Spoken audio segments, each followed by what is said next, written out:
Wanahabari, habari zenu. Habari za jioni, poleni na majukumu. Kwa jina ninaitwa Yusuf Mikidadi, ni mwenyekiti wa taasisi ya Al-Malidi Tanzania. Tumewaiteni leo hapa, tunakutana katika kureview mazungumzo ambayo yashapita sana. Tumezungumza sana. Tashida yetu sio kupiga kelele bila kuwa na matarajio tunayohitaji. Kuna kitu tunakihitaji ambacho ni lazima tupewe kwa sababu ni haki yetu. Al-Malidi ina ardhi ambayo iko Dodoma, ekari zaidi ya 100,000 na kuendelea. Taratibu zote Al-Malidi imezifanya ili kupata document za kusababisha kwamba tumiliki moja kwa moja.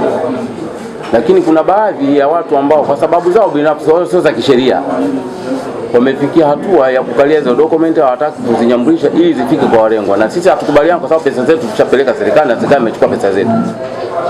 Na hatutakubali kurudi nyuma, ishi mpaka ishe. Baada ya kuona mzunguko umekuwa mkubwa sana, Wizara ya Ardhi walipopata habari hizi, nafikiri waziri wao walimmisilidi watu wake, walimdanganya, wakazungumza vitu sivyo.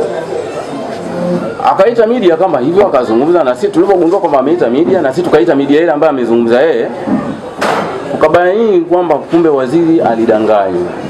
Sasa wanaodanganywa ni wengi, na wakikubali kudanganywa watadanganywa. Lakini sisi tunaamini kabisa serikali yetu sikivu. Haiwezi kwenda kwa matakwa ya mtu au kwa fikira za mtu wa kuelewa. Kama hakuelewa alikuwa anatakiwa lazima atafute watu watakao muelewesha. Kwa hiyo waziri asingeweza kuchukua action za kutoa maamuzi kwamba yeye alipoambia na watu wake ndio sahihi. Alitakiwa tuite sisi tunaolalamika kwamba tunadhulumiwa au tunapokonywa kitu ambacho cha kwetu. Baada kwamba tulizungumza maneno haya, baada ya kuona waziri hajateke action yote wala hakuna kitu kufanyika, sisi kama taasisi tulichukua hatua za kitaratibu za nchi. Tarehe 25 mwezi wa 11 2025 tulimwandikia Waziri Mkuu Mheshimiwa Mwigulu Nchemba kwa jina lake. Mheshimiwa Mwigulu Lameck Nchemba, barua hii tutaonyesheni kwamba mimi na hakika ilimfika kwa sababu kuna watu niliongea nao. Tulipoona kimya, hii barua waziri mkuu imemfikia lakini hakuteki action wakati si bado haki zetu hatujapata. Tarehe 1 mwezi wa 3 tulimwandikia tena Waziri Mkuu Mwigulu Nchemba kwa jina lake moja kwa moja, tukituma kama tunamkumbushia. Mwezi wa 11 tulileta barua yetu, bwana unalisikilizaje hili swala, ukutana na wenzako mtupe haki yetu. Lakini toka tarehe 1 mwezi wa 3 2026 Waziri Mkuu Mwigulu Nchemba barua mimi na hakika imemfikia. Sasa hatuwezi kumlaumu sana kwa sababu majukumu yake ni makubwa sana. Lakini bado katika majukumu ni kutatua migogoro ambayo sio lazima. Na mgogoro huu sio lazima, una uwezo kutatuliwa kabisa wala bila kutafuta mikakati mingine kutaka kufumwana.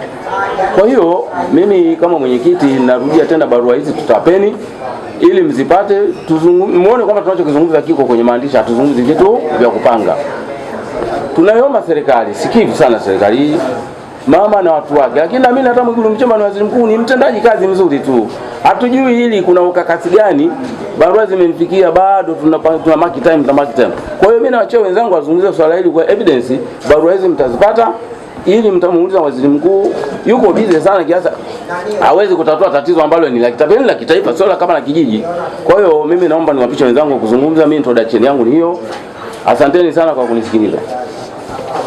Yona